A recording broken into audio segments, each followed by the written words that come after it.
#1 cable news show for 10 years and counting. The O'Reilly Factor. Thanks for staying with us. Bill O'Reilly in a personal story segment tonight. As you may know, Sarah Palin has a hit TV show on cable and another best-selling book called America by Heart, where she talks about her vision of what the country should be. But some say all of that stuff may be hurting her in the political arena. Joining us now from Alaska is Governor Palin. You know what, Charles Craddock, he's a smart guy. Even Clinton said that. Bill Clinton said he was a smart guy. We're talking to him about possible GOP contenders for president 212. Of course, your name came up. And he said, look, he is not quite convinced that the outside activities that you're engaging in would help you if you do decide to run for president. Does Cradhammer have a point? Well, bless his heart, he's probably used to those in the political beltway who perhaps aren't out there working, but they're talking and they're meeting people and they're doing their strategery, whereas I'm working and I'm having a great time doing it. It's been a pleasure to bring Americans along for the ride, to show them what America's Fort Knox, this land that we called Alaska, has to offer, and to film 8 episodes to show Americans what it is that we do and have up here in terms of resources has been a pleasure. And the book, of course, it's all about America's heart and our exceptionalism and how important it is to protect it. So I don't think there's anything non-presidential about writing the book. Okay, we'll get to the book in a moment. The television show. You're out there and you're presenting your state in a very positive way. And it's, you know, very entertaining program, big hit for TLC. But how does that, in your mind, help you in the political arena, or does it? I told the Alaskans that I was going to do all that I could to promote Alaska, and I'll tell you that with TLC's debuted show as the highest rated show in that cable network's history, I think it's doing a good job for Alaska. Okay, so you're promoting the state that you love. Promoting Alaska, and even more importantly, promoting domestic resources that we have in America that can be tapped in to allow us to be more secure, healthier, more prosperous. A lot of the show has to do with the resources that we have that need to be developed. Okay. Now, Kate Gosselin and you, she's whining that she's hungry and she saw a turtle or something. I don't know what she's doing. But see, is that presidential? You and Kate Gosselin in a forest, people would say, you know, look, it doesn't elevate the governor, the former governor of Alaska, and you would say, oh, I'm sorry that I'm not so hotty-toddy, and you know, I don't do this before I make a statement or endorse a person or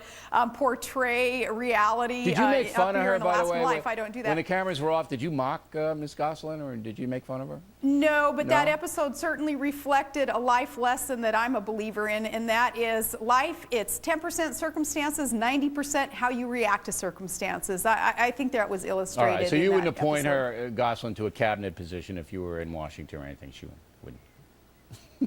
What do you think? I'm just giving you a little jazz, Governor. You know how I am, how immature I am. I know how you are, yeah. Hey, I need you to come up here. We'll take you out camping and hiking and hunting. And I'm coming up next summer. Okay, absolutely. But I'm a tough guy, man. I'll be out there and I'll be skinning those moose or whatever you guys do. Now, your book, I enjoy the book because it's, you know, you can hear you talking on the pages. So chapter 5 is the rise of mama grizzlies, okay? And you're very famous for that expression. Can a liberal woman be a mama grizzly?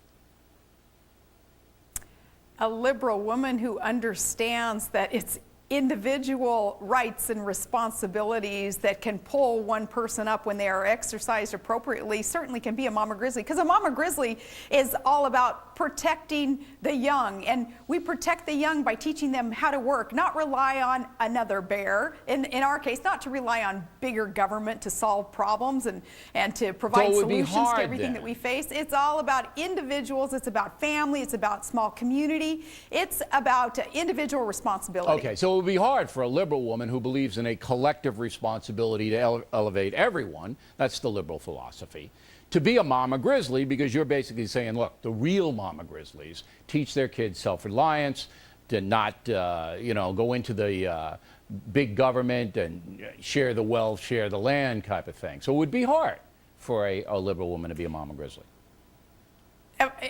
It would be hard, yeah. Okay. Also in the book, you concentrate on the feminist angle. And you say that you are a feminist, but you resent the fact that that label has been co-opted by the left. Want to explain that a little bit?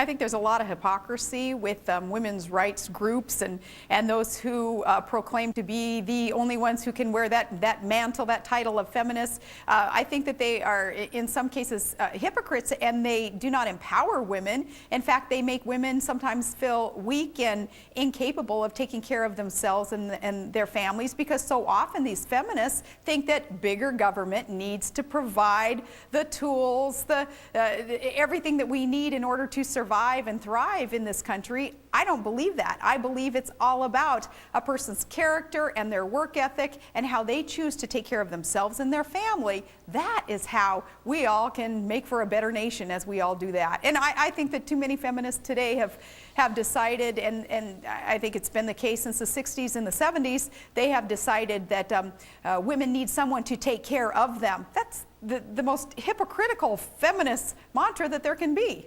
Why do you say you're a feminist? Because I am self-reliant and quite independent, and I'm lucky to have been brought up in a family where really gender hasn't been an issue, and brought up in a community, in a state where you're expected, the women are, to work as hard as the men are and even engage in the same type of jobs that they are. And it is all about your work ethic and your character. That is what will progress you. Made it on your own. It's not going to be reliant on government to do so. You made it on your own. You absolutely made it on it. So if I come up there next summer and you take us out, I want Van Susteren to come out there too. All right, I want her to come out, and then you guys can take us out, and just give me a knife, and I'll handle anything that comes at me. That's all I need. Just give me a knife. Governor, Merry Christmas. Thanks for putting up with us, as always. Always fun to talk with you. In a moment, the YMCA giving Santa Claus the boot. Are you kidding me? Right back with it.